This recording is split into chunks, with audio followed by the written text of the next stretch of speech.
Dear viewers, আসসালামু আলাইকুম। আশা করি আপনারা সবাই ভালো আছেন। বিডি ফ্যাক্ট নিউজ 24 এর সংবাদে আপনাদের সকলকে স্বাগতম। সাথে আছে আমি নাহিদ হাসান। প্রিয় দর্শক, রিমান্ডে যে সকল চাঞ্চল্যকর তথ্য দিলেন দুই আইজিপি সহ অন্যান্য নেতারা, চলুন বিস্তারিত জানা যাক। ছাত্র জনতার গণ অভ্যুত্থানের মুখে ক্ষমতাচ্যুত আওয়ামী লীগ সরকারের আমলে আইজিপি দায়িত্বে ছিলেন চৌধুরী আব্দুল্লাহ মামুন। সরকার পতনের পরদিন তার চুক্তিভিত্তিক নিয়োগটি বাতিল করা হয়। অন্যদিকে শহীদুল হক 2014 সালের 30 ডিসেম্বর আইজিপি হিসাবে নিয়োগপ্রাপ্ত হন। তিনি 2018 সালের 31 জানুয়ারি অবসরে যান। গত 3 সেপ্টেম্বর তাদের দুজনকে গ্রেপ্তার করা হয়। গ্রেপ্তারের পর রিমান্ডে সাবেক এই দুই আইজিপি বিভিন্ন তথ্য দিয়ে জানিয়ে প্রতিবেদন প্রকাশ করেছে দেশের প্রথম সারির একটি জাতীয় দৈনিকে। প্রতিবেদনে বলা হয়েছে, গ্রেপ্তার সাবেক দুই আইজিপি রিমান্ডে কি তথ্য দিয়েছেন জানতে চাইলে ডিবির সংশ্লিষ্ট সূত্র জানায়, সাবেক আইজিপি চৌধুরী আব্দুল্লাহ মামুন বলেন, আমি পরিস্থিতির শিকার, আমি গুলি চালাতে চাইনি, যা করেছি সবই প্রধানমন্ত্রীর নির্দেশে করেছি।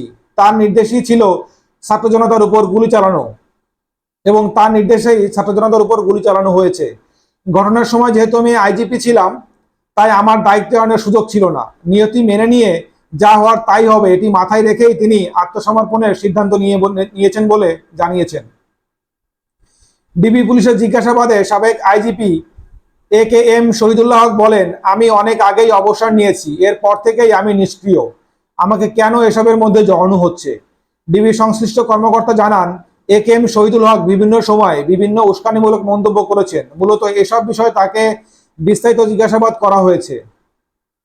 5ই আগস্টের পর গ্রেপ্তারের শেষে রিমান্ডে জিজ্ঞাসাবাদে নেতারা ঢাকা মহানগর গোয়েন্দা পুলিশকে জানিয়েছেন, শেখ হাসিনার স্বৈরাচার ও ফ্যাসিস্ট হওয়ার পিছনে আওয়ামী লীগের 5 জন নেতা দায়ী ছিল।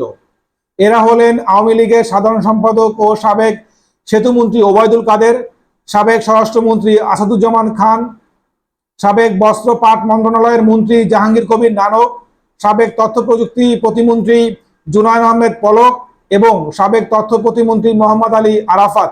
গ্রেপ্তারের পর বেশ কয়েকজন আওয়ামী লীগ নেতা, সাবেক মন্ত্রী প্রতিমন্ত্রী ও আইন শৃঙ্খলা বাহিনীর সাবেক কর্মকর্তাদের রিমান্ড শেষে কারাগারে পাঠানো হয়েছে। ডিবি সূত্র জানায়, জুনায়দ আহমেদ পলকের বিরুদ্ধে অন্যরা যেসব অভিযোগ করেছেন সেসব ডিবি হেফাজতেই তিনি অস্বীকার করেছেন। পলক ডিবিকে জানিয়েছেন, অবস্থা বেগতিক দেখে তিনি পদত্যাগ করতে চেয়েছিলেন। শেখ হাসিনা সহ অন্য নেতারা তাকে পদত্যাগ করতে দেননি। আওয়ামী লীগ নেতা জাহাঙ্গীর কবির নানক তাকে গালিগালাজও করেছেন, বলেছেন এই মুহূর্তে মন্ত্রিসভা থেকে কেউ পদত্যাগ করলে তার সরকারের উপর চাপ বাড়বে। ওবায়দুল কাদের তাকে শারীরিকভাবে লাঞ্ছিত করেছেন বলেও জানিয়েছেন তিনি। শেখ হাসিনার সামনে পলককে অপমান করা হলেও তিনি কোনো ভূমিকা নেননি, উল্টো শেখ হাসিনা অবস্থান ছিল নানক ও কাদেরের দিকে, এমনটাই বলেছেন জুনায়দ আহমেদ পলক। সাবেক প্রধানমন্ত্রী শেখ হাসিনার উপদেষ্টা সালমান এফ রহমান ডিবিকে জানিয়েছেন, 5-6 জন নেতার জন্য দেশের ভয়াবহ পরিস্থিতি তৈরি হয়। এই পরিণতির জন্য শেখ হাসিনা নিজেই দায়ী। সালমান আরো বলেছেন, আমি যেহেতু ব্যবসায়ী, তাই ব্যবসায়ীদের সঙ্গে আমার বেশি বৈঠক হতো। এইসব বৈঠক থেকে দেশের অবস্থা স্থিতিশীল রাখতে বিদেশিরা চাপ দিত। আমি ওই চাপের কথা তৎকালীন প্রধানমন্ত্রীকে অবগত করতাম, কিন্তু তিনি কোনো পাত্তা দিতেন না। কারফিউ ঘোষণার দিন ওবায়দুল কাদের দেখামাত্র গুলির নির্দেশের বিষয়ে প্রশ্ন করা হলে তিনি বলেন, আইনগতভাবে এটি বলার সুযোগ নেই। তিনি কেন এ ধরনের কথা বলেছেন তার ব্যাখ্যা একমাত্র তিনি দিতে পারবেন।